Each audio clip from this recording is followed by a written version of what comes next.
Hello, everyone. It is I, Rob, from that channel Performance Check, and as per usual, I was about to go live, and then three people went live. So out of respect, I waited because we don't want the channel to be too busy with people going on. And I'm kidding. Yeah, it's been a little while since I've gone live. Yeah, there's a few things that I want to talk about. One of them is about the Lorekeepers. The next session, surprisingly, is in just a couple of days. And also, I wanted to talk about the RPG a day thing because I didn't get to do that last time, last Brigade Con. I said I didn't get to, I just didn't do it. So I thought I'd give it a bash this time, and I'm gonna do 1 and 2. Do them in twos and pairs. Maybe I'll do like a few at a time as we go on, but we shall see. So to begin with, yeah, I've been crazy busy, so I haven't been able to go as live. I haven't been able to go live as often as I would like. I like maintaining a conversation with the community regularly, but real life gets in the way. So let's begin by talking about Lorekeepers, because I've had a few interesting revelations about the campaign, which has influenced the way I've been preparing for it. So I've been thinking about keeping your eye on the prize in terms of running a game.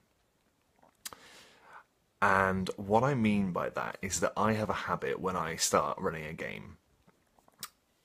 I prepare by assessing what's happened previously and allowing the story and what the characters are doing to inform where the campaign is going, which, you know, is fair enough. But I have a habit a lot of the time of thinking of multiple different things at the same time that could be happening. Many different irons in the fire. And that's all well and good, and it's all great having like lots of different ideas about where the campaign could potentially be going. But sometimes you have to cling on to what's important. You have to cling on to the driving force of the campaign. Now, if it was more of a meeting up every week around a table kind of deal, I would be more inclined to, you know, for it to be a bit more explorative, a bit more, not sandboxy, but kind of like, do your own thing, you know. Whereas with Lorekeepers, because I like it to be watchable and because it only happens once a month, the way I like to run it with like a focus on the narrative and it being a kind of a fluid storytelling experience. At least, well, that's what I try to make it anyway. Like I've said a few times before, the thing I really enjoy about running Lorekeepers is that my main concern is the players and the players' enjoyment, but I also like to, you know, make it fun to watch. Something I was saying, it was ages and ages ago, I think it was in a Critical Conversations, actually, something I used to do on my channel and will be returning sooner than you think. But I was speaking with, I think it was Matt Click, and I think it was about provokers. That would make a lot of sense, because we were talking about the idea of D&D becoming a form of watchable entertainment. But anyway, like what I'm saying with lots of irons in the fires, that's exactly what I'm doing there. I'm going off on a tangent. That is a habit of mine. I tend to sort of, yeah, there's so many different things that I want to talk about and want to involve in my campaign that I distract myself. So I actually ended up messaging one of my players. I messaged Lloyd today, and I was like, dude, I'm not asking you to tell me what you want to happen in this campaign, but where do you think we're going? Where do you think we're going? And I chatted to him, and after a little while, he confirmed what I was already thinking, and I was like, you know, you're absolutely right. We need to be heading in this direction, and it's good that we're doing so. So I guess I wanted to share my thoughts on that, because it's all very well like having the magician's trick of, like, you know, having everything up your sleeve, but you know, it's really good to actually ensure that you talk to your players don't be worried about talking to your players about that kind of thing, especially in the community we're in, because the majority of us also run games as well. So, we're all in the same boat, and we all know, generally speaking, like what makes a good game. I know we all have our different styles, but there we go. So that's something that I wanted to talk about with the Lorekeepers. Also, this is something that's really exciting me about the stage of the Lorekeepers that we're at the moment. We're getting to the stage with Lorekeepers that the campaign has been going for long enough that enough time has passed for repercussions to begin happening because of the players' actions. And there are a few things that I think that have kind of gone sort of unnoticed that are kind of in plain sight, which I'm particularly pleased about. I know I'm now saying this, and if they watch this, they're gonna they may be working out. But at the same time, I don't mind so much because if they work it out, I'm not gonna hide it. But I love when you get to that stage of the campaign where the players, the characters, have been on the journey long enough that their actions are beginning to impact the story, and it's beginning to their decisions are beginning to reflect back on the ongoing narrative. It's one of my favourite things about the game. I think it's probably one of the things that people enjoy most about role-playing games is when it starts feeding back on itself, and the actions of the players are dictating where the story is going. And I can say for all certainty that the next session, which is the Lorekeepers Chapter 8, A Night of Silver, is going to heavily be based on something that happened because of the players' choices in that regard, in that matter. It's going to be fun, because it's great as a DM. Like, it's all obviously great, we're all telling a story together, but it's great sometimes when the DM can turn around and say, yeah, remember when you did this? Well, now this is happening. So, yeah, that's something that I'm really looking forward to regarding the campaign. It's happening, so it's on midnight. Technically, for the UK side of things, it's technically happening on the 7th of August, but at midnight, so I'm guessing that's going to be around 7-ish EDT, I think. I will put the timings up on the event. It's now there on the Performance Check Facebook group, and I've also posted it onto AbTab and the other group that I've now forgotten the name of entirely. So yeah, that's that, and it would be good to have people come and watch, to watch the reactions, as it were. I see Mike Lasham has joined. Hey man, how's it going? Dude, we haven't spoken in ages. Like, my life is poorer for not having you around more often. Mike says, I'm looking forward to the consequences of my players in my new campaign. Well, dude, now's like a perfect time. Whilst I start talking about my next topic, why don't you tell me what that new campaign is, Mike, and I will plug it for you.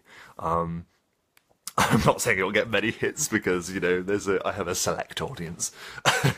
But by all means, I'm going to put this on YouTube. That's what I mean by that. So yeah, let me know, man. I'm also keen to know. Keen to know what that is. So anyway, gonna have a sip of tea, gonna have a puff, and then I'm gonna start doing these RPG a day questions, day 1 and 2. So have a sip. Sip of tea. It's 1 o'clock in the morning, which is, interesting.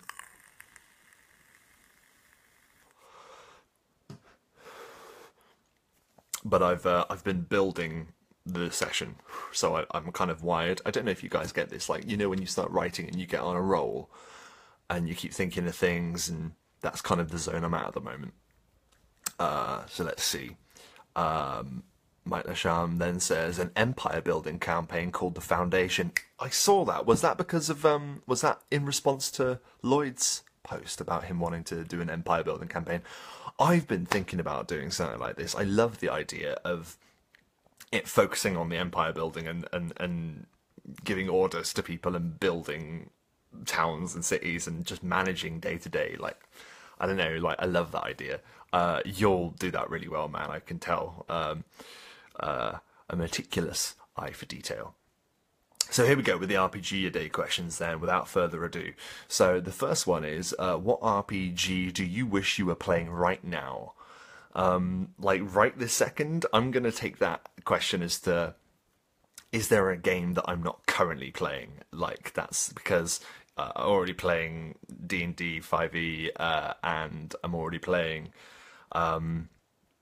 Adventures in Middle-earth, which, by the way, if you've not been checking Lloyd's Adventures in Middle-earth game, do yourself a favour, go over to Jarl DM on YouTube and check it out, because, my god, I don't think Lloyd will mind too much in me saying this, because it's a mild spoiler, but it was something that was basically posted in the video, so it's kind of common knowledge.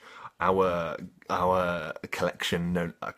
party, known as the Heralds, their duty currently is to go about Middle-earth, spreading the word that the Dark Lord Sauron has returned. That's their job. They have to rally the forces of Middle-earth and be prepared for the darkness to come. And it's like a Darkest Timeline Lord of the Rings campaign. Aragorn is dead.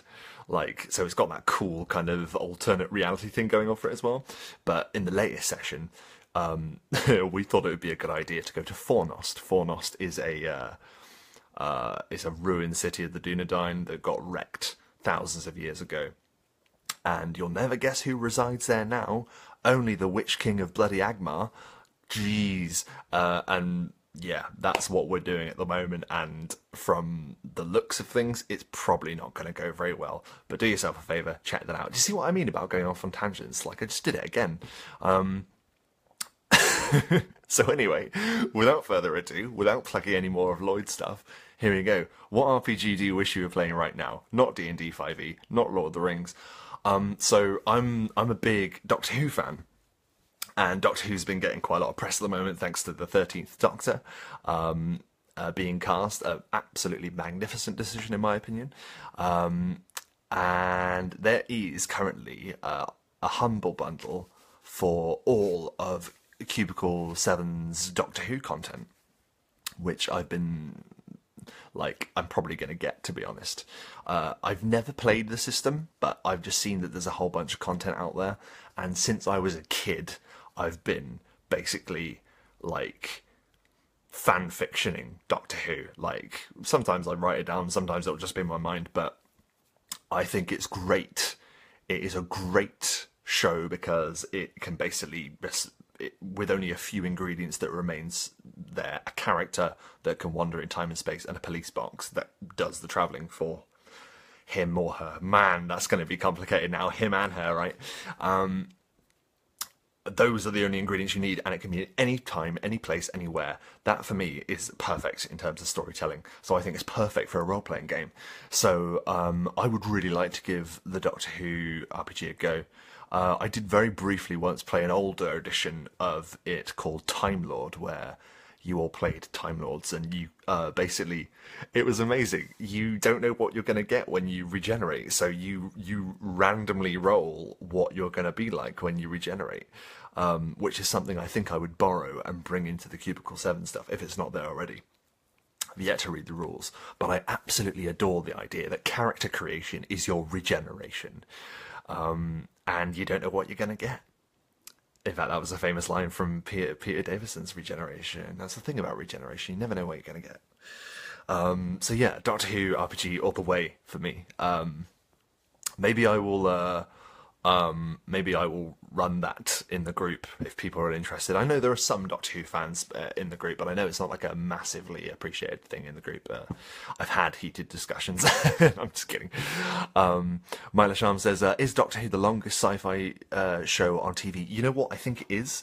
I think it is. There are a few that are contenders, but yeah, Doctor Who has been going for 53 years now, I think. Yeah, I think it's 53 or 54 years. 1963 is when it began, so if your maths is really good, then you'll be able to work it out. 1963, the day after Kennedy was shot. I know that because I'm a huge nerd. Not because I'm like a historian, but because I like Doctor Who. So there we go, Doctor Who, because of the regeneration, and because you can just run so many different adventures. Can you imagine one week you sit down to your gaming table and you don't know where you've arrived. You just see rolling mists and you're seeing a battleground and you're seeing multiple time period technology. On one hand, in the hands of a dead soldier, you see like a single shot rifle with a bayonet attached to it. And then you look over and you see another person with a laser rifle. Clouds and mist are still rolling over you. People are screaming about a gas attack. And then from over the ridge, you hear clearly, with perfect clarity, "Exterminate!" Can you imagine? So that's my answer to that question. And I'd probably end up having the first session be on Skaro. There we go. So spoilers. I would have the first session be on Skaro because that would be nuts.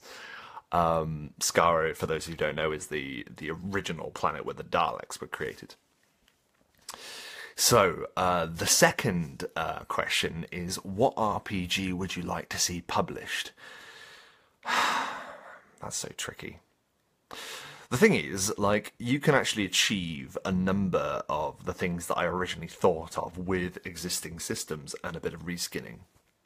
Which I know is like a pernickety answer, like I should just say. But like one of the first things to jump to my mind was, oh, what about The Witcher?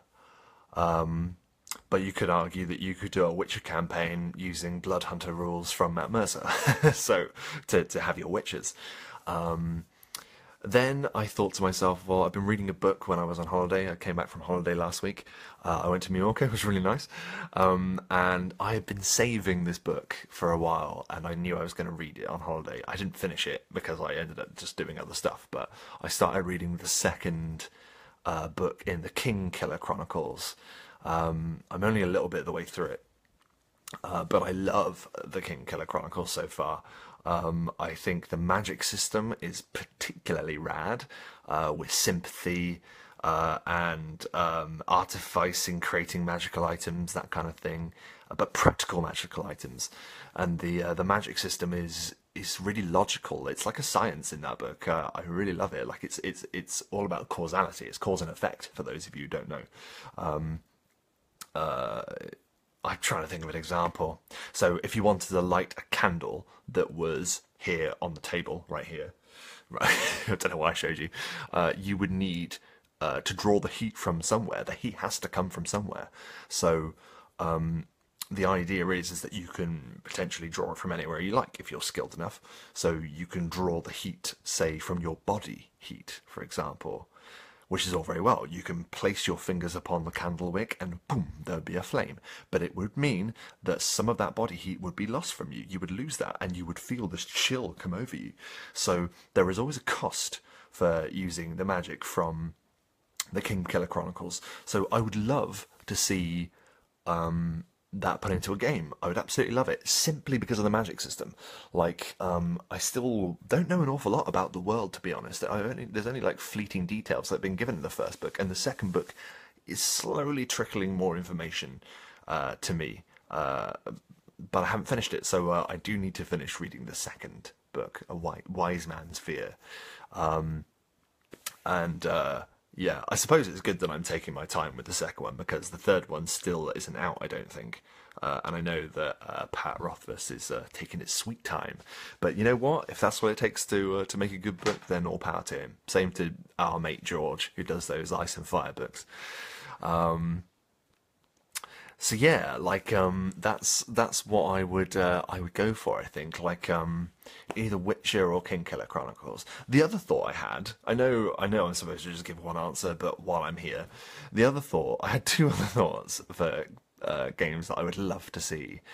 One of them, which is sort of like it's half-assed. Like I might not even play it, but I would be amused if they made it. I would love to see a Transformers role-playing game, simply because, again, with the character creation, I would absolutely adore it if you have to pick the model of the vehicle that you want to transform into. So you're like, oh, I want to transform into a Camaro, or I want to transform into a Ferrari, or I'm a Decepticon, so I can transform into an F-22 Lightning jet, you know? Like, I would absolutely love it if you had to go into meticulous detail about the model of vehicle you transform into.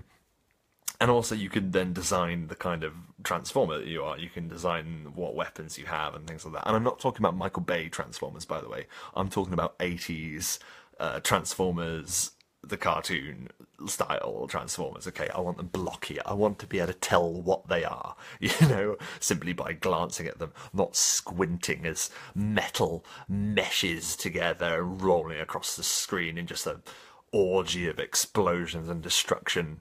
And Michael Bay just getting one big old paycheck after the other, and it makes me sick. Sorry, tangent. I keep going on tangents, and I really should try and stop myself. So Transformers would be one, just because it would amuse me, and I love the idea. It would be so simple as well, because, like, let's face it, I know there's comics and graphic novels or whatever of Transformers now, but the concept is very simple. You're robots in disguise, and it's a fight between the Autobots and the Decepticons, and every session would just write itself. The Decepticons are trying to destroy this dam. Go and stop them. Can you imagine, like, the epic aerial fights that you would have in, like, a role-playing game? Like, imagine that, like, you have a Starscream-esque villain screaming around in the sky, and you're just, like, I don't know, like a fire truck or something. Like, how are you going to stop, like, a military-grade aircraft blowing up a dam when you're just a fire truck? You know, I love it. So that's another choice that I would go for. There was one more as well. Another one that I think that's the other one I was going to go for. So another one that I have seen people actually play, but I'm pretty sure there isn't a published system for, is Mass Effect. I think Mass Effect is a really rich and wonderful universe. I wasn't entirely pleased. Well, it was okay with Mass Effect 4, but it has left me wanting. So maybe I could fulfill those desires that I've yet to have fulfilled by the video gaming experience of 4 with a role-playing game. And I would love to see, like, a published Mass Effect system with all the weapons. You've got, like, the N7 tech at your disposal as well. If you moved in certain circles, maybe you could become a Spectre of the Citadel. I would set it in the build-up to the Reaper invasion. I wouldn't do any of this Andromeda stuff, simply because I think the Geth are wicked and need to be in everything, because the Geth are just rad and probably one of the best fighting hive mind forces ever created in fiction. I love the Geth so much. And just really good stories, and, like, Mass Effect at its heart, it's about relationships and you know, working together as a crew, which is perfect for a role-playing game, isn't it? Can you imagine, like, you have your own ship, you have your own version of the Normandy, and you're just flying through the Milky Way, solving problems, stopping people like Sauron, I guess, and dealing with rogue AI and stuff. I suppose that's, like, the appeal of Harbinger as well, the Abtab setting that's been bandied around. No. The idea of having the open sky, the black, as they call it in Firefly. Firefly, I would say, but Firefly is a published setting. One that I would also like to play in, to answer the first question again. I am rambling quite a lot. Jeff Doty says, whoa, that way of cost for magic is super interesting. I might have to steal some version of that. That's dope. Dude, yeah, absolutely, man. Like, you should just pick up those books. Like, I've been really, really enjoying them. I read the first one, like, last year, and I bought the second one immediately, but then I just never got around to it. I used to do a lot more reading than I do now. I guess I'm more of an instant gratification kind of person now, which makes me sad in a way, because I used to do a bunch of reading. But yeah, Kingkiller Chronicles Part 2 is definitely, like, I'm sort of getting through it and I'm loving it. The magic system, like, I've only just explained it very briefly. Like, that's just one element. Like, you might guess from the title of the first book, The Name of the Wind, is that there's also the element of the naming magic. Like, the oldest magic in any kind of lore whatsoever is the power of a name. and that's something that's very important in the books too. In fact, I think Kingkiller Chronicles, the first book, actually inspired me a lot with the Lorekeepers. Was the fact that to the main character, like, a lot of myths and legends are very, very important to him. Like, and you can see that those myths and legends have kind of shaped the world in a way. So I think that is kind of like inspired me from those books as well. It's also told in a really interesting manner. I'm just selling this to you now, Jeff. Like, you're gonna have to read these now. It's presented in a really interesting manner because, and this isn't any kind of spoiler whatsoever, it is about a character who's lived a very long and interesting life, who is convinced to tell his story. And throughout that point in time, all of the story is dealt with in third person, where the character is named and blah blah blah. You know what third person is. But then when he's telling the story, the book switches into perspective, into first person. Like, he was telling the story, I went to the university and I did this. So it jumps between perspectives in a really interesting way, and it deals with the whole narrator and the reliable narrator or unreliable narrator. I think Quoth is actually quite a reliable narrator, but you know, it's still an interesting concept. Let's see. Mike Lasham says, I'd love to see a system that encompasses sci-fi horror in such a way that it is easy to immerse the players and rewards roleplay. That's really interesting. Let me read that again. I'd love to see a system that encompasses sci-fi horror in such a way that it's easy to immerse the players and rewards roleplay. That is interesting. How would you do that, Mike? I'm curious about that. Do you know the thing that first jumped to my mind? I just suddenly thought Alien. That'd be good. In fact, maybe it wouldn't be actually, because Alien is kind of one tack. You know, there's only so many times you can be, like, on a ship, like, being chased by a xenomorph, I guess. So maybe I retract that. I was in a really interesting game. There's a system out there, and I've never ever spoken about this system, and I've never heard anyone in this group speak about this. So I'm going to talk about it now, whilst I'm here, because I'm enjoying this. There's a system called Primetime Adventures. And it is a super simple system that you can play with a simple deck of cards, an ordinary deck of cards that you'd get anywhere with, you know, diamonds, clubs, hearts, spades. And the idea is Primetime Adventures is that at the very beginning you have a session 0. Like, in the rules it states you have to have a session 0, and this is why.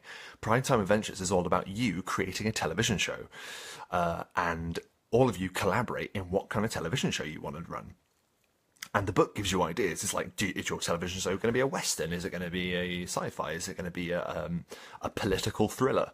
And the idea is that you come up with this setting, and for our setting, we played 2 games. One of them was basically we decided to mix feudal Japan with spacefaring.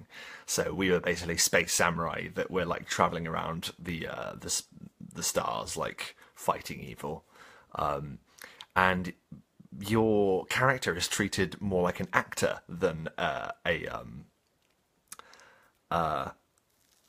actual character. Is really interesting. Like, and you get bonuses to complete certain actions, because if you basically draw cards. I'm just explaining this really badly, but, like, you draw a card. Red is a success. A black card is a failure. And you can basically draw more cards the more successful your actor is. So if your actor is a well-known person, you've developed him, you've leveled him up, your actor will get more screen time, so it's more likely then that you're going to be able to achieve the things that your character is good at, if you know what I mean. So that's the system.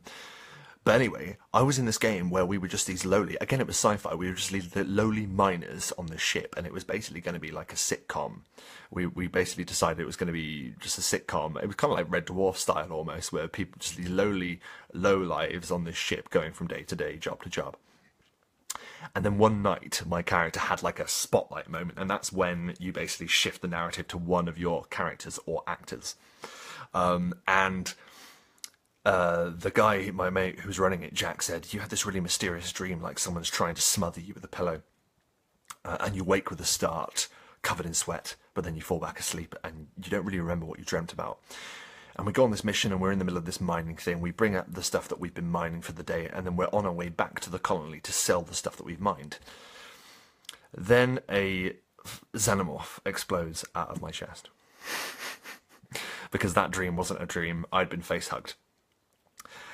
And then for the rest of the game, I was playing the xenomorph, and because of the fact that it was this iconic character using the prime time system, I had so many chances to succeed. So I was just moving about the ship, wiping people out, and it was the rest of the player's job to stop me. And it was one of the best one-shots I've ever played with Primetime Adventures. Look it up. I don't know if it's even still in print, to be honest, but I bet you'll probably be able to download the rules. I'll look into that, actually. I would love to run some Primetime Adventures for people online, see if it works online. So that would be my suggestion there, Mike, if you want to check it out. This thing, it works for anything. In a way, I kind of consider it to be a kind of precursor to Fate, almost. It's a little bit different, but similar as well. So let's see. I don't know how to heart out there. I thought someone was coming through the door. The door closed. Jeff Doe says, dang it, man, I've got like 15 books on my list now. Soon to be a few more. Why you gotta make this sound so cool? Dude, it is cool. And like, I haven't even finished the second book, so don't try and even think about what people who have finished the second book are going to tell you. I hear the second book is spectacular, and so far I've loved it. Mike the Charm says, that's so cool. It is very cool. So I've actually spent quite a lot of time here, so I'm going to go. But guys, I've enjoyed hanging with you. It's been really cool. I've told you a bit about the Lorekeepers. Don't forget to swing on by to performance check on the 6th of August at 7 o'clock if you're over in the States. Midnight of the 7th. It's so complicated. If you're in the UK or in Europe. And yeah, drop on by to see A Night of Silver, because it's gonna be tense. I think it's gonna be fun. And yeah, that was RPG A Day 1 and 2. Thanks for watching, and I hope that all of your performances are up to standard. Finish.